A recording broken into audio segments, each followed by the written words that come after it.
This episode is brought to you in partnership with Covenant Baptist Theological Seminary.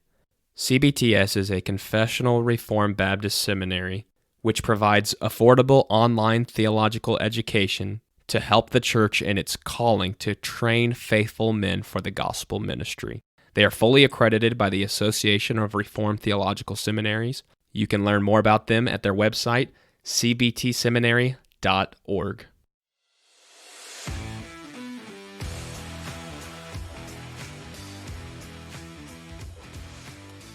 Covenant Podcast exists to equip listeners with theological content from a 1689 Baptist perspective.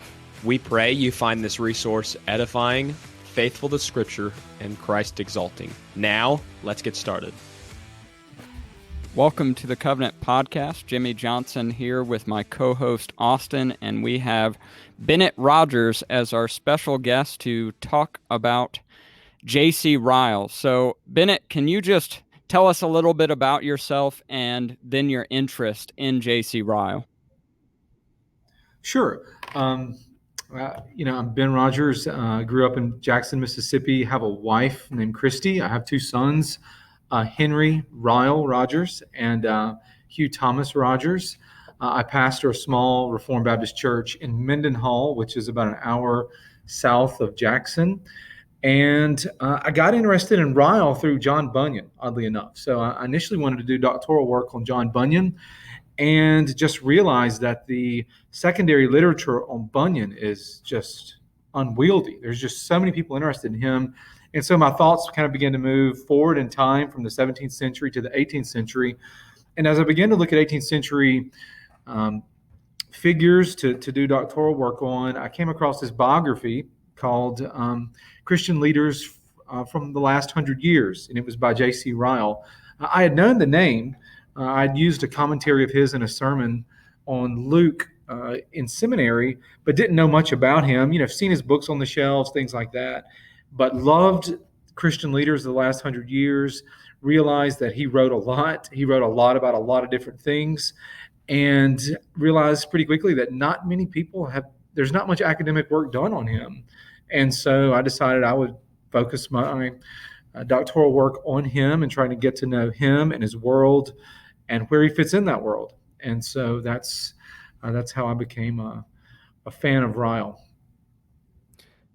Well, we are grateful for you joining us today to talk about him. So let's get into the life of Ryle. Can you give us a biographical sketch of Ryle, perhaps including his life, ministry, and theology? Sure. So Ryle was born in 1816. So think, in terms of British history, the Battle of Waterloo, 1815, we're entering to the Pax Britannia. Ryle's born at the very beginning of that, born into a wealthy family. His grandfather, John Ryle, was a convert of John Wesley. And John Wesley and Ryle's grandfather were very close friends. He is referenced in John Wesley's journals on a number of occasions. John Wesley would have preached from Ryle's grandfather's front steps in open air to large crowds. So he's a remarkable man. His dad made a lot of money. His granddad, Ryles did, made a lot of money during the wars with France because most of the silk that came into England used to come from France. But because England was at war with them, they started making silk in Macclesfield, where Ryle was from, and his grandfather made a killing, left a lot of money to his son, Ryle's father, and his father was a remarkable man as well. He was wealthy. He was fairly good at business. He was interested in politics, not as interested in spiritual things as Ryle's grandfather was. And that will be a source of discouragement for Ryle later on as he looks back over his family. But he grew up in a wealthy home with tons of privilege. He went to Eton College, which is like one of the most exclusive private high schools. That would be kind of our equivalent today, and was an outstanding student. He was an outstanding athlete. So Ryle's nickname was Magnus. That's a Latin word for large. That's a good nickname for an athlete, right? So he is a great athlete. He is a great student. He goes to Oxford at Christ Church and excels there, finishes with first-class honors. And really there were three three men in his class that sort of had a special first class, and he was one of them. And that his academic achievement at Oxford was always a source of pride for him later on. He was captain of the cricket team. And he would later say that playing cricket, actually helped him as a church leader, thinking about how to deploy ministers in different places, and just helped his leadership more generally. And at the end of his time at Oxford, he began to go through a spiritual change. He says in his autobiography that it didn't happen all at once. It was gradual, but it was punctuated by kind of special moments over a pretty close period of time. So one time he and his friend and his friend's dad were out hunting, and he missed a shot, I'm guessing, and he cursed. And his friend, either his friend or his friend's father, rebuked him there on the spot and told him to stop, think, and pray. And that really kind of went home to him. And then there were a number of other things throughout the next few months and years of his life, where his heart began to be warmed to the gospel. But there's a very famous account of him. He was sick like right before his final exams, and he went one day as he was getting better to just a random church to go to a service, because he began to read the Bible and pray as he was sick. And he went into this church. He didn't know the minister. He couldn't even remember the church later on in life. But the minister, while he went through the reading in the service, read through Ephesians 2:8, "For by grace you are saved through faith. It's not of yourself. It's not of works, lest any man should boast." And he did so in a very slow, emphatic way. And Ryles says that was it. When he heard that reading, that was the end of his kind of searching and the beginning of his finding. He would say that, within months, he was a solid born-again Christian. And of course, I don't know if you gentlemen have heard of that account, but that's just one of these great moments where we see the power of just the read word. We often think about the power of the preached word in worship services, but Ryle, one of the greatest ministers of the 19th century, was probably converted simply by the public reading of Scripture in a church service. And that verse is really Ryle in a nutshell, right? Grace, you're saved through faith, not of works. Ryle had that verse written on his tombstone. You can see it in Liverpool. It's right there. It's a critical verse for him. But after his conversion, Ryle had no desire to go into the church. He had every desire to go back home and kind of get into the family business of banking and politics. And so he moved home. His family hated his conversion. They tried to talk him out of it. He said like he was a stranger almost among his family and friends, because they hated evangelicals. They knew of them, but they thought that they were fanatical mad dogs, and they just didn't like Ryle being an evangelical. But he said the more they tried to talk him out of it, the more he was kind of driven to the Word, driven back to the Anglican formularies, and said, no, this is actually true. And so their attempts to talk him out of being an evangelical only rooted him and grounded him in it further, which is remarkable in God's providence. I mean, Ryle becomes the most successful and certainly the most prominent evangelical apologist in the Church of England in the middle and late half of the 19th century. And he has his family to thank for it, for trying to talk him out of his evangelical principles.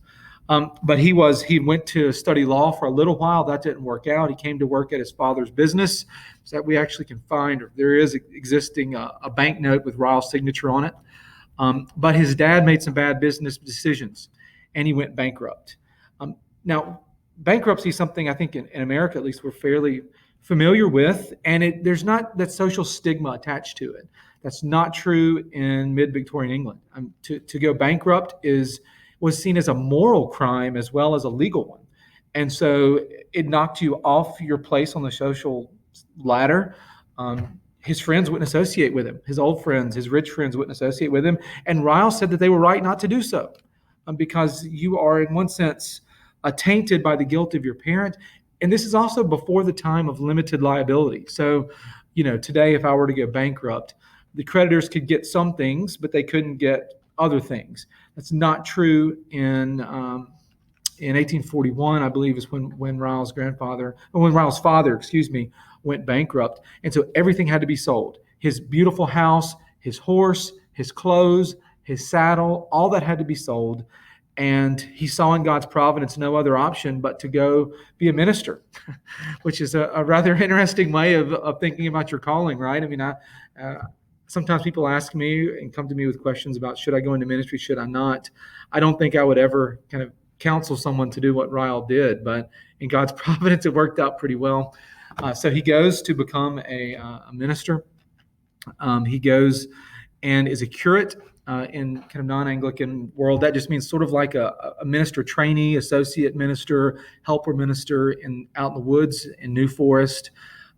His rector, that's the minister, head minister sort of, who he worked for, was barely there. So he was like left on his own with no training for ministry, had no desire to be in it, until his father went bankrupt, and just really struggled, really struggled. Here's a guy who went from riches to rags, didn't plan on going to the ministry. Now he's in ministry. What does he do? How does he do it? His mentor is off in Malta vacationing. And so he just has to kind of figure it out through trial and error. Again, in God's providence, that was tremendously helpful. If you read Simplicity in Preaching or some other works where Ryle talks about ministry, he learned through trial and error, and he learned through trial and error during this time and in the years that followed. So really interesting. Little piece of his life was so influential. From New Forest, he went to Helmingham, where he would stay from about, I'm trying to remember off my head, 1844 to 1860. And this is really where Ryle's ministry began to flourish. Once he found his voice as a preacher, and I think we'll talk more about his preaching in a little while. Once he found his voice as a preacher, he filled his church, and people began to come from other communities to hear him preach. They had to bring benches into the chapel to accommodate the visitors, and so he was a very powerful preacher, a very effective preacher. And he got married during this time. He actually got married twice. He married his first wife, and she died rather quickly. And then he married another. And Miss Jessie was his wife, I think, throughout the 1850s. They had a number of children, but she was always ill. And so when she was ill, they would go to get medical treatment in London. And while he was in London, he met all the kind of the influential evangelicals there in London, and formed connections there that would later pay off down the road. He also got to preach in a lot of London pulpits, and I think he said he counted something like 66 at some point. So he preached all over London, and that kind of helped create a base of interest for his preaching, teaching, and ultimately his writing, because he began writing at this time as well. During this time, his first writings were tracts, were evangelical tracts. Now, when we think of tracts, I think we often think of like, the thing someone drops at the table when you go out to eat that, has a simple gospel message. Ryle's tracts, the short ones were 20 pages long. The long ones were 90 pages long. So we're not talking about like a little bitty, simple Romans Road gospel message type thing. We're talking about a fairly worked through and thoughtful presentation of whatever it was. And so he began by first, the way he got into this is really interesting, because here's this guy who didn't expect to be in ministry, didn't know how to do it, didn't have any money. And so he would borrow tracts from other people and then go visiting at people's homes and give them a tract and talk about it. And then when they were done with it, he'd take it to another home and talk with them about it. And that's how he got involved with tracts and with pastoral visiting, which I think we'll talk about a little bit later on too, which is, I think, a big emphasis of his ministry. But then he realized that he had a voice, and he wanted to make tracts of his own. And so he began writing tracts. And initially those tracts were written for his congregation in Helmingham, especially for those who were sick or infirmed. Remember, his wife was sick and infirmed, so she couldn't go to church a lot. He believed the means of grace were important. So how could he minister to people who in his community, in his church, who couldn't go to church? And so tracts would be a way to do that. Also expository thoughts on the Gospels began like that. If you look at the preface to Matthew, he'll talk about the reason why he wrote those wonderful commentaries. One of the reasons was for private study. Another was for ministering to the sick and infirm who can't get out. So this, he's visiting. He starts this writing ministry there, and other societies began to take notice of Ryle. So I'm trying to think of a modern equivalent of a society, but we don't have those for the most part in our denominations in America. But you would have these evangelical Anglican groups. Like the YMCA would be a good example of one. And so he began to speak at those, began to write for those, and he just began to his ecclesiastical star began to rise through the 1840s and 50s. And in 1860, he changed churches. He moved from Helmingham, after being there for about 16 years, to Stradbroke, which wasn't too far away. And he was there from 1860 to or 1861 to 1880, and that's when he begins to become a national player. His works, his writings, his preaching, people start looking to him for leadership, at least in the Church of England. If you're an evangelical and an Anglican living 1860 to 1880, Ryle looks like one of your leaders, then he looks like the leader. And that's when a number of his famous writings come out that are with us today. If you think about Knots and Tide, Practical Religion, Old Paths, Holiness, that's when most of the expository thoughts start coming out. So he starts publishing these books. He gains a national following, and really becomes the leader of the evangelical party of the Church of England in the 1860s and 70s. So the last guy to be that one man for the evangelicals inside the Church of England was Charles Simeon, who you might have heard of. So Ryle really inherits that mantle and does a phenomenal job advocating for evangelical principles within the Church of England. If you think about what's going on in the 1860s in England at this time, I mean, it's, we often, I think, bow our head and say, woe is me, these times are rough. I mean, think about 1850, 1960. I mean, Darwin hits the scene, Essays and Reviews hits the scene. That's higher criticism comes to England. Then the Anglo-Catholic movement, ritualism blows up at the same time. And so Ryle becomes the go-to man to respond to all of these things. And so, that's one of the things I like about Ryle is that there's just so much variety in his writing. I mean, he wrote 24 biographies. He wrote, a defense of the inspiration of the scriptures to deal with some of those challenges. He wrote extensively about the Protestant Reformation to deal with Anglo-Catholicism. But he also talked about science on occasion. He also did some other sorts of works in that way. Also, the disestablishment movement was taking place then. Now, that wouldn't be something that Charles Spurgeon had a lot to say about that. He did not like the establishment of the Church of England. He criticized Ryle in print for his advocacy of the establishment of the Church of England. And so he's fighting all these fights at once and visiting churches, preaching, just a remarkably busy, fruitful time in his life. A guy named Disraeli was the prime minister. He lost the election, and a guy named William Gladstone won. William Gladstone is from Liverpool. He is a high churchman with Anglo-Catholic sympathies. And before Disraeli leaves office, he says, we've got to stick it to Gladstone. And so they want to find an ultra-Protestant bishop to become the first bishop of Liverpool. And Disraeli picks Ryle. Ryle is about 64 at the time. Most of his ministry has been in small church life. I mean, Helmingham had like 300 people in it. Stradbroke had about 1,000 or 1,300. Liverpool has 1.2 million. So that's a lot of people. That's a lot of souls to care for. The history of Liverpool is interesting in itself. I mean, when Ryle was born, there were about 115,000 people in Liverpool. When he gets there, there's about 1.2 million. It's the second most prosperous city in the British Empire. When the time he gets there, 1 out of every 7 ships in the ocean, in the world, is registered in Liverpool. So we're talking about tremendous wealth. We're also talking about tremendous poverty. We're talking about tons of crime, violence, cholera epidemics. I mean, it's like the worst industrial town of the Industrial Revolution. That's Liverpool, pretty much. And so Ryle goes there. He's got about 400 ministers to tackle this city with, and I think he does a pretty good job, given what he has, of being kind of the chief pastor of that city for 20 years. And he really doesn't write that much during this time. So if you look at his writings from 1880 on, most of that is repackaging old material, or maybe making a few additions here or there. But he's got his hands full organizing a diocese, consecrating churches, training ministers, dealing with all sorts of citywide problems. And he serves there for 20 years and dies in 1900. And that's his life, I think.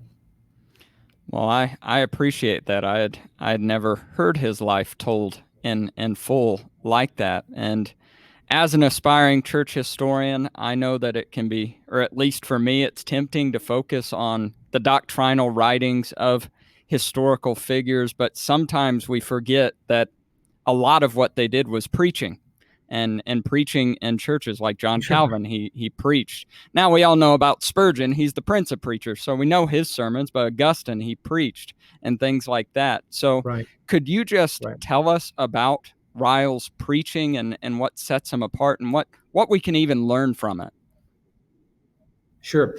Well, I think one of the great starting points with Ryle and preaching is that his early preaching was miserable and it was a failure. Again, he wasn't planning on going to ministry. He wasn't, there wasn't a seminary for him to go to. He was just kind of thrown in it. And so he began to experiment. And many of those experiments failed miserably. He says this. What he did get in his education was a lot of classical oratory and classical rhetoric theory, those sort of things. So he read and digested Aristotle, Cicero, Quintilian, which is good. That's really good. And so if you look at Ryle's, one of the things that sets Ryle apart as a preacher is that in Victorian England, all modes of communication pretty much are following the novel. And novels, a story unfolds. And the drama kind of comes as the story unfolds. So think Jane Austen, think Charles Dickens, think things like that, Thomas Hardy. And sermons were being preached that way. If you read later on, if you read like Martin Lloyd-Jones on preaching, he'll talk about how much he hates like literary preaching. Well, he's talking about Victorians because they all began to adopt, or most preachers, because this was kind of the mode of the day, adopted a literary approach to preaching. Well, Ryle didn't do that. He stayed extremely classical. I mean, Aristotle argued, and Cicero as well, that the goal of an oration is persuasion. If you read Ryle's chapters of his books, all of which were sermons first, they're trying to persuade you to do or believe something. So that's definitely a part of it. He followed Aristotle and Cicero in terms of the means of persuasion, logos, ethos, pathos. That's definitely present in everything he ever wrote or preached. He believed in the classical structure.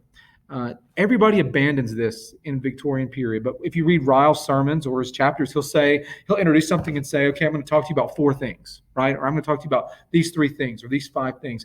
That's classical rhetorical theory. It's very unpopular in Victorian preaching, by the way, but that's one of the ways you see just how indebted Ryle is to the classical tradition.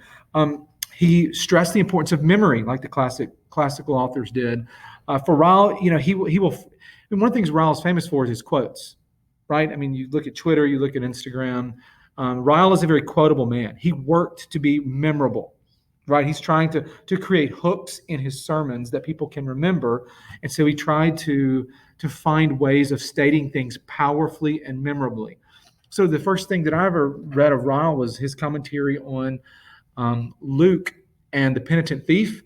And I can remember it now. He said that talking about why was one thief saved and one thief lost? He said something like, one thief was saved so that no one might despair, but only one so that no one might presume. I remember that from 2005 when I looked that up. So it's a really just catchy thing. So memory is important to Ryle. But where Ryle departs from the classical tradition, it's a really important departure, is that the classical rhetorical tradition put a great deal of stock in style and flourish. I mean, you want to impress your audience as a classical orator. Ryle didn't want to impress his audience. He wanted them to understand him. And so Simplicity in Preaching, it's a book he wrote on preaching that I've recently kind of reintroduced and put out. He talks about how to develop that simple style. And so he mentions things like you got to understand your text if you're going to be simple. It seems like a no-brainer, but how many times have we heard a sermon where it was abundantly clear that our pastor maybe didn't quite understand it fully because his communication wasn't all that clear? Sometimes that happens. I know I've preached sermons like that. With Ryle, he says use simple words. That's what Ryle does. That's why he's so easy to read and understand. Use a simple style of composition, right? I compared this in my biography of Ryle. I looked at John Henry Newman, very famous Anglo-Catholic who became a Roman Catholic, who I think is going to be sainted this year, or was last year, or going to be next year. Anyway, he's a famous guy. Charles Spurgeon, of course, you know him. And Ryle, they all preached on John 11, the resurrection of Lazarus. And I just looked at their sermons. I looked at how many words they used, how many sentences they used, how many paragraphs they used. And Newman's very different than Ryle and Spurgeon because his view of preaching is different. As an Anglo-Catholic, the sacraments more than the preached word is preeminent. But for Ryle and Spurgeon, Newman's averaging 30 words a sentence. Spurgeon's averaging about 24, 25. Ryle's about 14. So he writes short, powerful sentences. J.I. Packer's another guy who does that today. And I think he gets that from Ryle, by the way, because he really likes Ryle. But Ryle says, develop simple, make your sentences and your communication simple and powerful, be direct.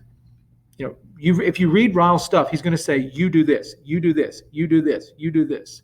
I'm kind of redoing Thoughts for Young Men for Ryle, and in every single reading, he says, young men, do this, don't do this, believe this, don't believe this.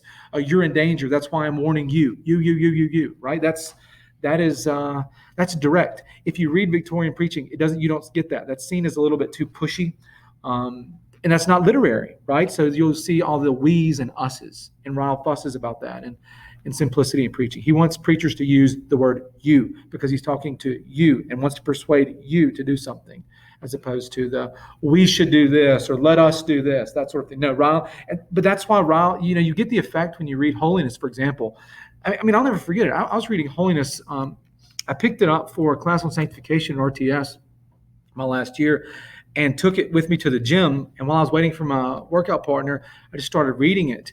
And before I'd known it, my partner had gone in. He's waiting for me 20 minutes in there. I'm sitting there reading Holiness, just transfixed. And Ryle's not taking it easy, right? Chapter 1 is on sin. It's very direct, but he had my attention because I felt like he was writing right at me.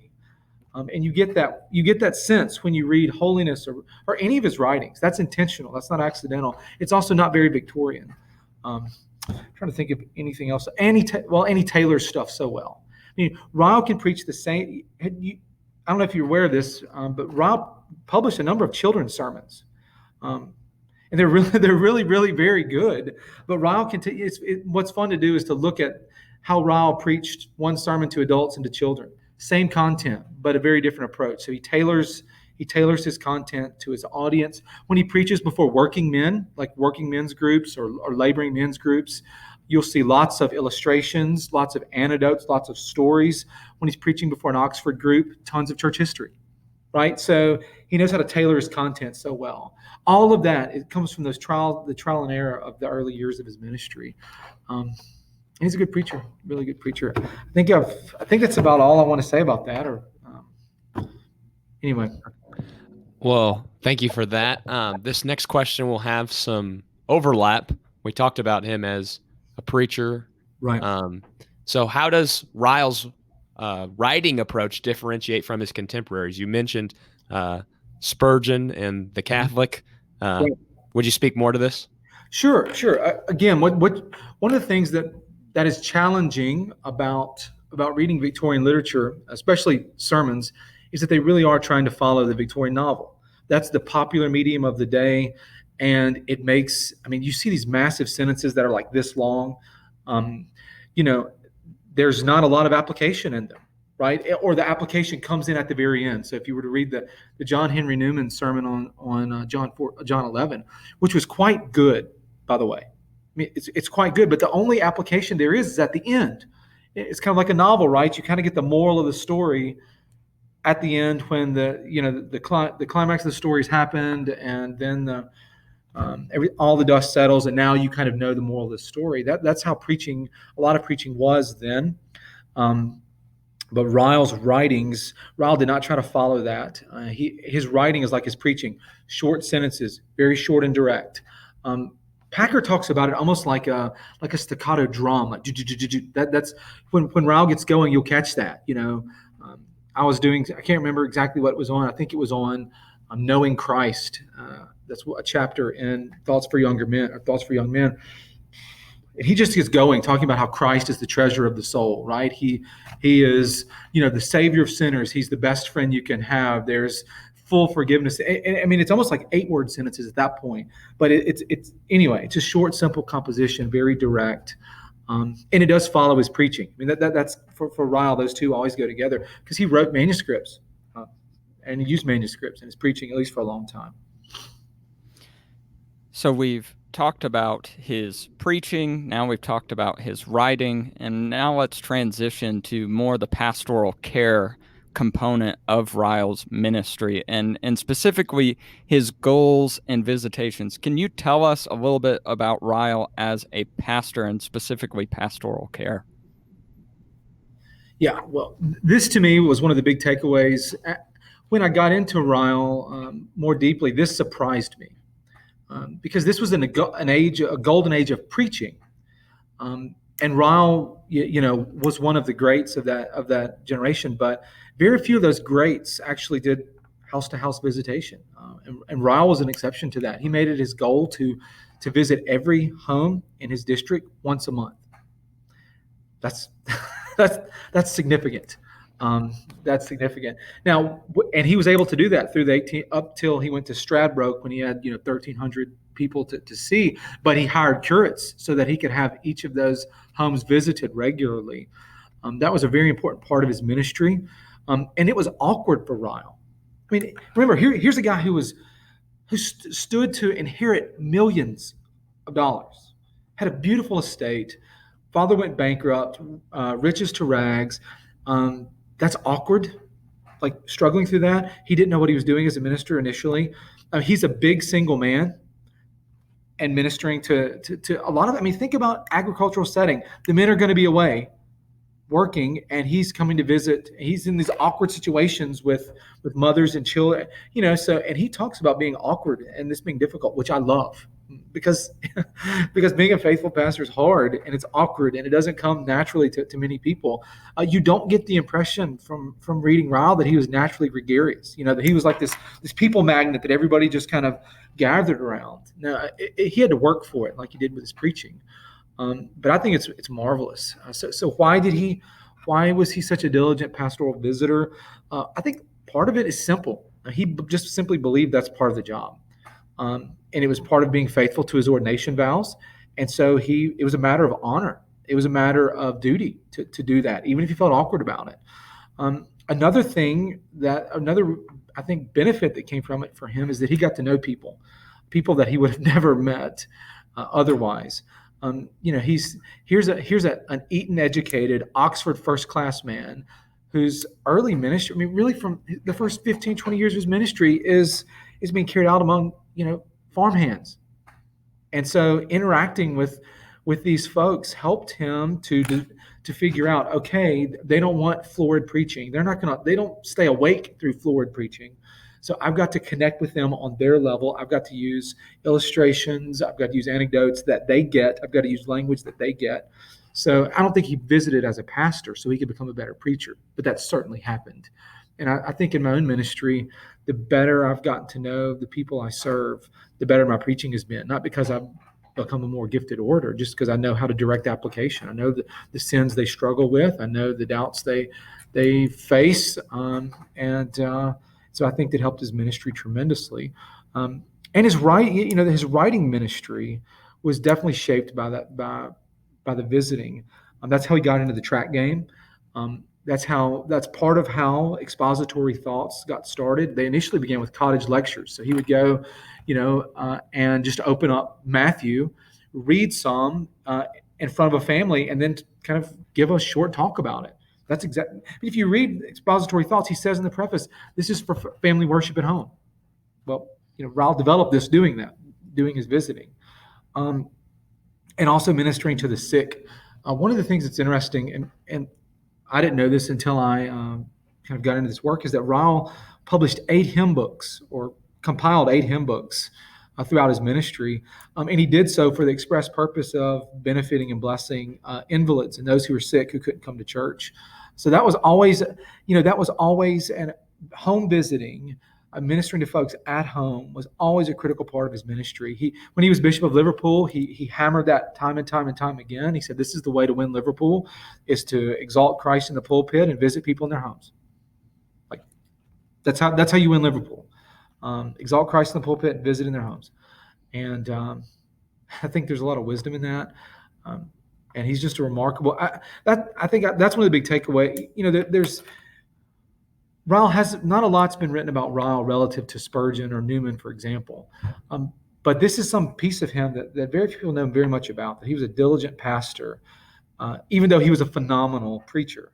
And that's not true of many people historically. That you can find powerful preachers, rarely those powerful preachers, diligent home visitors, but Ryle was one of those guys. Moving on to our next section, what influences has Ryle had on the Anglican tradition in which he was a part of and the broader Reformed tradition? Wow, good question. Well, the Anglican tradition, the Anglican tradition is not monolithic. You have kind of different teams within the one big church. But since ever since Ryle's passing, he has been a tremendous influence on evangelicals in the Church of England. So you think about those who came after him. Griffin Thomas, who I think was instrumental in helping set up Dallas Theological Seminary in Dallas, was one of his examining chaplains or connected with Ryle in some way. The Moule, Moule, they were major players in the Church of England after him, and they were influenced by him. Of course, probably the biggest, the most, J.I. Packer is probably the most prominent evangelical Anglicans of the last half century, and he would say Ryle's one of his greatest influences. So he's had a tremendous influence within Anglicanism. When I published something on the Southern Seminary blog a while back about why seminary students should read Ryle, and I got 3 emails pretty quickly after it went up. One from Australia, one from Kenya, and one from Canada, and they were all evangelical Anglicans who love Ryle. And so in Australia, where there's a lot of evangelical Anglicans, they love Ryle. In Africa, where there are a lot of evangelical Anglicans, they love Ryle. Canada is the same as well. But he's had a much bigger influence than, he's not just like an Anglican hero, although he's definitely an Anglican hero. His books like Holiness, Expository Thoughts, Practical Religion, Old Paths, Knots Untied, those are and have been popular for since they've been written among non-Anglicans. And one of the things that makes Ryle so appealing to non-Anglicans is that in his writing and in his preaching and his teaching, he always focused on those things that are essential to salvation. So if you ever read a preface where, like Expository Thoughts or anything else, he's going to focus on those things that are needful to salvation. And because those are evangelical truths, not Anglican truths, his works remain popular with Presbyterians and Baptists and Methodists, and as well as Anglicans. Not too long ago, I saw something on the Gospel Coalition where some prominent ministers all mentioned the books that influenced them most. And almost without a doubt, everybody had Holiness by Ryle on there. And so Ryle's works, because I think of that focus on the things that are essential to salvation, have guaranteed him a place of influence in the larger evangelical world, simply because it's like you read Pilgrim's Progress, you don't know the denominational commitments of the author, right? I mean, you might could guess, but it's not clear from the Pilgrim's Progress, part 1 or 2, if Bunyan is a Baptist or he's not, or he's an Anglican or he's not. I mean, that's just not clear. And that's probably why the book has done so well. And Ryle's writings are like that. I mean, you can read, with the exception of Knots Untied, which has an Anglican flavor to it. But I mean, anybody can read Holiness, I think, and who believes in the evangelical gospel and say this is good, and have no idea that the author is an Anglican. I mean, it's kind of remarkable that his denominational identity is in some sense hidden by his stress on evangelical principles. So for the person looking to dive in to Ryle for the first time and actually read things by him, what books would you recommend that they start with? Well, that's a good one. A couple ways you could go. Holiness is phenomenal. So it's a modern spiritual classic. It's the Pilgrim's Progress written propositionally, right? It's just classic Protestant, Puritan, evangelical theology presented in a bold, forceful, clear way. So that would be a great starting point. Another one would be maybe expository thoughts on the Gospels. I think that's Ryle. He might point people in that direction because he loves the Bible. He would rather them read the Bible and some of his thoughts on it than perhaps something else. So I think either expository thoughts on the Gospels, holiness. Like I said, I'm working on a new edition of Thoughts for Young Men. So I teach middle school Bible and Latin as well as pastoring a church, and so I go through with my middle school boys, 6th grade to 8th grade, Thoughts for Young Men, and that's a good entry point for them. They can understand it, they can wrestle with it. That's another good one too. So if you're kind of if you got a young man in your life that you that you want to get interested in, Ryle, Thoughts for Young Men is a great introduction. So those would be my 3: Thoughts for Young Men, expository thoughts, and holiness. Perhaps you can tell us a little bit about your book in this next section, and also give us some resources that you would recommend if someone wants to learn more about Ryle as a person and his theology. Yeah, so I wrote A Tender Lion, The Life, Ministry, and Message of J C Ryle. It's basically my doctoral dissertation, popularized. And what I try to do is kind of tell the story of Ryle's life thematically and chronologically. So in the first part, I kind of work through his early life, his conversion, his ordination, his early ministry. Then I look at him as a preacher by looking at the next kind of phase of his life. Then as a pastor, then as a controversialist, then his national ministry, and then as a bishop. So if you pick up my work, what I'm going to try to do is tell the story of Ryle's life and ministry within the broader context of his world. So try to fit him in his world and explain sort of what he's trying to do as a minister, as a man, those sorts of things. So that's what I'm trying to do there. There have been a couple of other books that have come out fairly recently. Ian Murray with Banner of Truth did a relatively short biography or medium-sized biography on Ryle called Prepared to Stand Alone, which is good. I think probably my favorite introduction to Ryle would be Eric Russell, that man of granite with the heart of a child. So he's going to do, he's just got a great survey of Ryle's life as well. So both Ian Murray and Eric Russell's would be good ones to go to. I'm trying to think of anything. Oh, J.I. Packer did a work called Faithfulness and Holiness, where he takes the first 7 chapters of holiness. That's the holiness part. And the first part of that is like a short Packer introduction to Ryle, which I think is just outstanding. It's very short, but it's very good too. So I would recommend those 3 works: Packer, Faithfulness and Holiness, Eric Russell's biography, and Ian Murray's biography as well.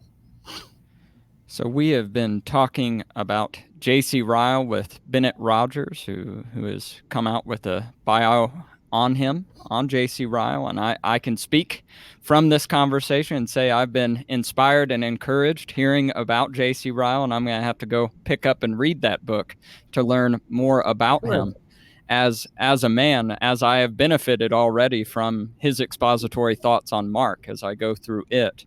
Bennett, would you give us any other final encouragements pertaining or about or from J C Ryle for our listeners and for us personally too? Sure. Well, when Ryle stepped down as bishop, he has this great farewell address, which you can find online. And I think really that farewell address, it's a great summary of his ministry, but it's also a great challenge to us. And as he's leaving the stage and knows, I think, death is near, he urges his clergymen. He says, don't neglect your preaching.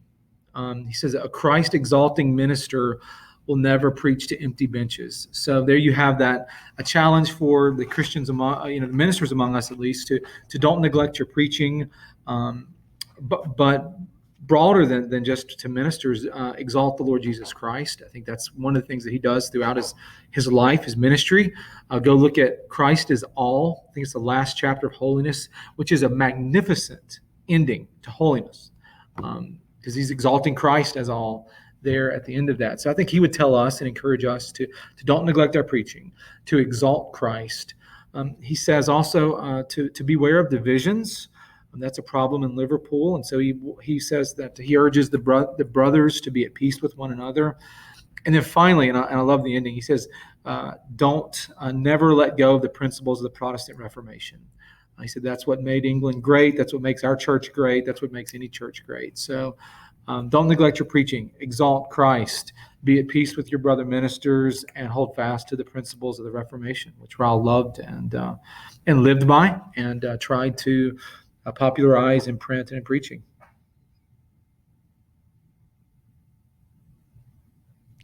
Well, Bennett, thank you so much for joining us today, as we have had a great talk on J C Ryle. We're so thankful for you joining us. Thanks, brother. I enjoyed it. And to our listeners, grace and peace to you. For additional content, check out our blog ministry at covenantconfessions.com. Also, keep up with our social media accounts on Facebook, Instagram, and Twitter. Next, head on over to iTunes and leave us a review. Lastly, thank you for listening to the Covenant Podcast. Grace and peace to you.